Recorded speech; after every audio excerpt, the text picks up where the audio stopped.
당첨되지 않으셨습니다.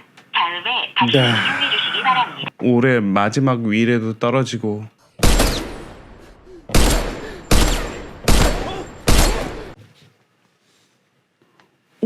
뭐야?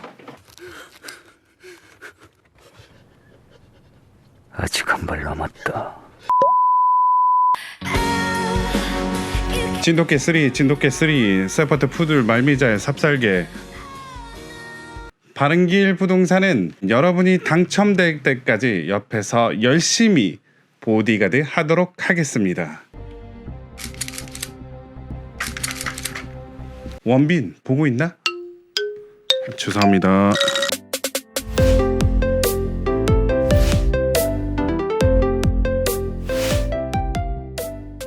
(2020년 12월 29일) 입주자 모집 공고를 예정하고 있는 위례 2-6 블럭 위례 자이더 시티가 아직 남아 있습니다. 경쟁률, 커트라인 금액은 얼마나 될까요? 결론은 모르겠습니다. 그런데 말입니다. 오늘 합격자 발표를 했던 A1-5 블럭, 12블럭의 커트라인을 분석을 한다면 대략적으로 알 수 있지 않을까요? 자, 홈페이지를 한번 가보도록 하겠습니다. 위례 자이더시티 A2-6 블럭이고요. 사업명은 위례 자이더시티. 그리고 이번에 분양하는 위례 신도시는 성남시에 위치해 있다라는 거고요. 지하 2층부터 지상 23층까지고요. 자, 총 세대수로는 800세대가 되는데 그 중에서 공공 분양은 360세대, 신혼 희망타운은 293세대 해서 요 두 개의 물량이 기회가 있다라는 거고요. 입주자 모집 공고는 12월 29일 날 분양을 예정했고요. 그것을 어떻게 알았냐고요? 기간 추천 안내문을 보면 된다라는 거고요. 공공 분양은 360세대 중에 74, 82, 84로 나누고요. 디테일하게 봤을 때는 요 정도의 물량, 그다음에 82는 6가구, 84는 요 정도 해가지고 총 360세대다라는 거죠. 분양 일정 및 예정 중요하죠. 입주자 모집 공고는 말씀드렸고요. 특별 공급 접수는 2021년 1월 11일이고요. 한국감정원 청약홈에서 인터넷 청약 접수를 한다는 사실입니다. 당첨자 발표는 그로부터 한 8일 뒤. 자, 계약 체결은 3월 달이네요. 위례 자이더 시티의 입지를 보자면, 자, 카카오 맵으로 위치를 보자면 위례 우체국, 위례 파출소 바로 옆이 위례 자이더 시티라고 할 수 있겠고요. 스타필드 위쪽으로 해서 전찬리에 분양을 끝냈던 위례 A1-5 블럭, A1-12 블럭은 이쪽에 위치해 있네요. 바로 이쪽 지역이라고 할 수 있고요. 바로 옆이 위례 트램선이랑 위례 신사선이 지나는 곳이죠. 그래서 확대해 보면 위례 신사선과 트램 107역 바로 동쪽에 있는 게 위례 자이더 시티라고 할 수 있고요. 자, 거리를 재보면 도보 7분 정도의 거리에 위치해 있다라는 거죠.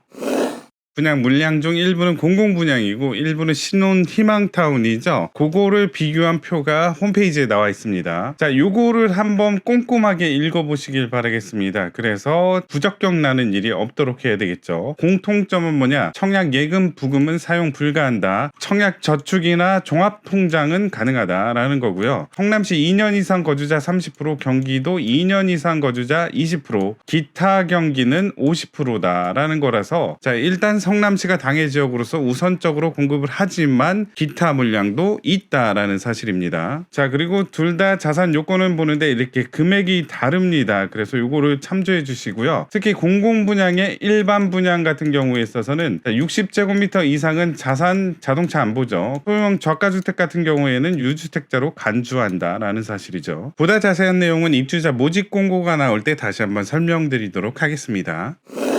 자, 그렇다면 서두에 말씀드렸다시피 커트라인은 얼마나 될 것인가 예측하기 힘듭니다. 하지만 기존의 송파 북위례 청약이 있었죠. 그거를 한번 참조해 보도록 하겠습니다. 자, 그래서 위례지구 A1-5 블럭 특별 분양, 일반 분양, A1-12 블럭 특별 분양, 일반 분양 이렇게 네 가지를 한번 살펴보도록 하겠습니다. 일단 첫 번째로 A1-5 블럭의 특별 분양 당첨 하한선을 보자면 다자녀 같은 경우에 있어서는 66부터 80제곱미터까지 총점이 75점 이상이 됐습니다. 해당 지역 수도권 상관없이요. 자, 그리고 84 같은 경우는 10점을 더 플러스해서 85점 이상이 돼야지 합격할 수 있다는 사실인데요. 자, 입주자 모집 공고문에서 배점 기준표를 가져왔습니다. 합격 커트라인이 75점, 84 같은 경우에는 85점이었죠. 그렇다면 총점은 100점인데 이 중에 25점 깎이고 15점 깎여서 당첨됐다는 얘기입니다. 보시면 알겠지만 무주택 기간, 해당 시도 거주 기간, 입주자 저축 가입 기간은 무조건 20점, 15점, 5점 해가지고 만점 받아야 됩니다. 그리고 플러스 알파로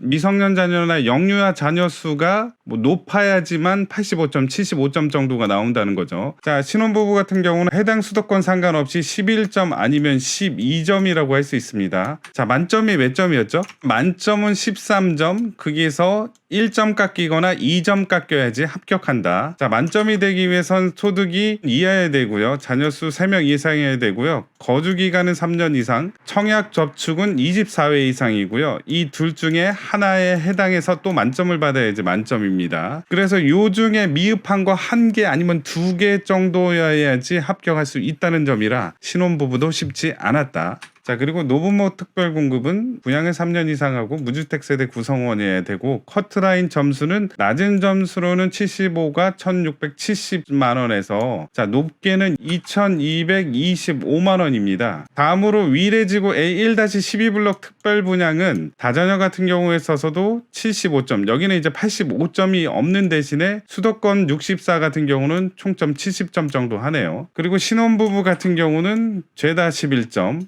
자, 노부모 부양 같은 경우는 적게는 1610만 원에서 많게는 1922만 원까지 갔다. 상대적으로 A1-12블럭 커트라인이 더 낮았다라는 얘기죠. 자, 그리고 두 단지의 일반 분양 커트라인을 봐야 되겠죠. 표를 한번 만들어 봤습니다. 자, 이 표는 위례지구 A1-5블럭, A1-12블럭 일반 분양 커트라인이고요. 왼쪽이 A1-5블럭, 오른쪽이 A1-12블럭입니다. 자, 왼쪽부터 요거는 이제 면적이라고 할 수 있고요. 해당 지역, 그 다음에 수도권 지역으로 이렇게 나눠놨습니다. 자, 그리고 빨간색은 납입 금액, 이게 바로 이제 최저 커트라인이었다는 거죠. 그 다음에 옆에는 납입 연수인데요. 예를 들자면 84제곱 같은 경우에는 커트라인이 3,130만 원인데 자, 매달 10만 원씩 넣었을 때 3,130만 원을 만들기 위해서는 26년 이상을 넣어야 된다는 얘기입니다. 그게 이제 납입 연수고요. 자, 만 19세 이하는 24회차만 인정을 해주죠. 그래서 만 17세부터 넣은 금액부터 인정을 해준다. 그렇다면 17세 때 넣기 시작해서 26년 동안 넣는다면 만 43세 때 84 타입을 얻을 수 있었다라는 결론이 나옵니다. 자, 그래서 위례지구 A1-5블럭 84 타입에 합격한 사람의 하한선은 3,130이었다. 이 금액을 만들기 위해서는 26년 이상이 걸렸고요. 만약에 만 17세부터 통장을 넣었다면 최소 나이 43살 이후에나 당첨될 수 있다라는 얘기입니다. 자, 그렇게 한번 두루두루 살펴보자면 66 타입 같은 경우는 20년 넣어야 되고 19년 넣어야 되고요. 자, 만약에 만 17세부터 인정이 된다면 37살, 36살 이후부터 당첨이 시작된다라는 거죠. 자, 그래서 2030이 집을 구하기란 쉽지가 않다라는 얘기입니다. 수도권도 마찬가지죠. 19년 이상씩 해서 평균적으로 20년 이상을 넣어야지 합격할 수 있고요. 20년 동안 넣는다면 최소 37살 이상부터 당첨되기 시작한다라는 얘기입니다. 자, 위례 A1-12블럭도 마찬가지입니다. 평균적으로는 2,300만 원이고요. 2,300만 원을 모으기 위해서는 매달 10만 원씩 해서 19년 이상을 넣어야 되고요. 만약에 만 17세부터 넣기 시작해서 그때부터 인정을 받았다라면 36살 이후에나 당첨될 수 있다라는 얘기입니다. 자, 수도권도 마찬가지로 2,200만 원 19년 정도 넣어야 되고요. 만 17세부터 인정받았다면 만 36살 이후에나 기회가 있을 것이다 라는 얘기죠. 결론을 말씀드리도록 하겠습니다. 특별공급 다자녀에 합격하기 위해서는 미성년자 자녀 수가 많아야 됩니다. 플러스 알파로 영유아 자녀 수가 많아야 된다는 얘기고요. 신혼부부 특별공급에 있어서는 소득이 적고 자녀 수가 많고 혼인기간이 짧을수록 유리합니다. 노부모 특별공급을 만 65세 이상의 직계존속, 노부모를 3년 이상 거주해야 되고 무주택이어야 된다는 점을 꼭 명심하시길 바라겠습니다. 이 영상이 마음에 드셨다면 구독, 좋아요 부탁드리겠습니다. 감사합니다.